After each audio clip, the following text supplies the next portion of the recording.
Spot live തുടരുന്നു. മാസപ്പടി കേസിൽ പിണറായി വിജയന്റെ മകൾ വീണയുടെ ലോക്കറിൽ പരിശോധന.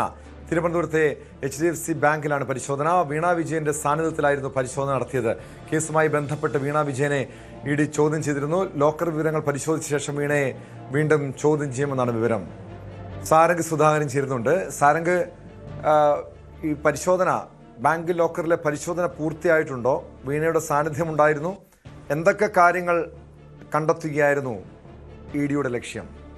ടോമ, പ്രധാനമായും ഈ ഒരു വിഷയത്തിൽ കഴിഞ്ഞ ദിവസം ED വീണയെ ചോദ്യം ചെയ്തിരുന്നു. അതുമായി ബന്ധപ്പെട്ട വിവരങ്ങൾ അതിൽ ആരാഞ്ഞിരുന്നു. അതുമായി ബന്ധപ്പെട്ട കൂടുതൽ വിശദാംശങ്ങൾ അല്ലെങ്കിൽ അതുമായി ബന്ധപ്പെട്ട കൂടുതൽ രേഖകൾ പരിശോധിക്കുക എന്ന ലക്ഷ്യത്തോടു കൂടിയാണ് തിരുവനന്തപുരം സ്റ്റാച്യൂവിലെ HDFC ബാങ്കിൽ പരിശോധന നടത്തിയത്.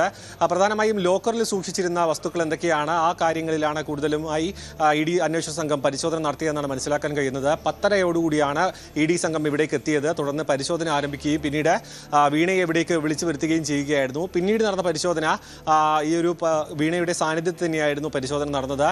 പ്രധാനമായും സമൻസ് അയച്ചുകൊണ്ട് നടത്തിയ ഈ ഒരു ചോദ്യം ചെയ്യലിൽ ലഭിച്ച വിവരങ്ങളെ കൂടുതൽ വ്യക്തമായി പരിശോധിക്കുക. ഒപ്പം തന്നെ ഈ ഒരു അക്കൗണ്ട് ഫ്രീസ് ചെയ്ത അക്കൗണ്ടാണ്. ഈ മരവിപ്പിച്ച അക്കൗണ്ടുമായി ബന്ധപ്പെടുത്തിയിരിക്കുന്ന ലോക്കറിലെ സാധനങ്ങൾ അല്ലെങ്കിൽ ലോക്കറിൽ സൂക്ഷിച്ച വസ്തുക്കൾ എന്തൊക്കെയാണെന്ന കാര്യത്തിലാണ് പരിശോധന പ്രധാനമായി ഉള്ളത്. കാരണം ഈ ഒരു സാമ്പത്തിക ഇടപാടുകളുമായി ബന്ധപ്പെട്ട ഡിജിറ്റൽ തെളിവുകൾ പരമാവധി അന്വേഷണ സംഘം ശേഖരിച്ചു കഴിഞ്ഞു എന്നാണ് മനസ്സിലാക്കാൻ കഴിയുന്നത്. കൂടുതൽ തെളിവുകൾ ലോക്കറിലും മറ്റും അവശേഷിക്കുന്നുണ്ടോ, അല്ലെങ്കിൽ ഈ ഒരു വരുന്ന ദിവസങ്ങളിൽ ചോദ്യം ചെയ്യുന്നതുമായി ബന്ധപ്പെട്ട കൂടുതൽ വിവരങ്ങൾ ശേഖരിക്കുവാൻ കൂടി വേണ്ടിയാണ് ഇവർ തിരുവനന്തപുരം ബ്രാഞ്ചിലെ അന്വേഷണവുമായി ബന്ധപ്പെട്ട് എത്തുകയും ചെയ്തത്.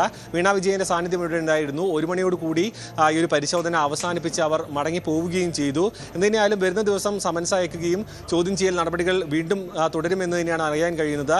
അതുമായി ബന്ധപ്പെട്ട്, അതായത് നമുക്കറിയാം, കഴിഞ്ഞ തവണ ചോദ്യം ചെയ്യൽ നടത്തിയപ്പോൾ പല കാര്യങ്ങളിലും വ്യക്തത വരുത്താൻ വീണയ്ക്ക് സാധിച്ചില്ല എന്ന് തന്നെയാണ് മനസ്സിലാക്കാൻ കഴിയുന്നത്. അങ്ങനെയാണെങ്കിൽ ഇപ്പോൾ നടത്തിയ പരിശോധനയിൽ ലഭിച്ച വിവരങ്ങൾ കൂടി ചേർത്തുകൊണ്ടായിരിക്കും ഇനി സമൻസ് അയക്കുകയും ചോദ്യം ചെയ്യൽ നടപടികൾ ക്രമങ്ങളിലേക്കും കടക്കുക. എന്തുതന്നെയായാലും കൂടുതൽ സ്ഥലങ്ങളിലേക്ക് EDയുടെ അന്വേഷണം വ്യാപിക്കുന്നു. ഇതുമായി ബന്ധപ്പെട്ട കൂടുതൽ തെളിവുകൾ ശേഖരിക്കുന്നു. കേസ് കോടതിയിലേക്ക് എത്തുമ്പോൾ കൃത്യമായ തെളിവുകൾ അതാണ് സാരംഗ് സുധാകരൻ സൂചിപ്പിച്ചതുപോലെ കൂടുതൽ തലങ്ങളിലേക്ക് EDയുടെ അന്വേഷണം നീങ്ങുകയാണ്. വീണ വിജയന്റെ ലോക്കറിൽ പരിശോധന നടത്തി. അതിൽ നിന്ന് എന്തൊക്കെ കാര്യങ്ങളാണ് കണ്ടെത്താൻ കഴിഞ്ഞത്, അതിൻ്റെ അടിസ്ഥാനത്തിലായിരിക്കും തുടർന്നുള്ള EDയുടെ നീക്കങ്ങൾ. കൂടുതൽ വാർത്തകൾക്ക് News 18 Keralam YouTube channel subscribe ചെയ്യുക.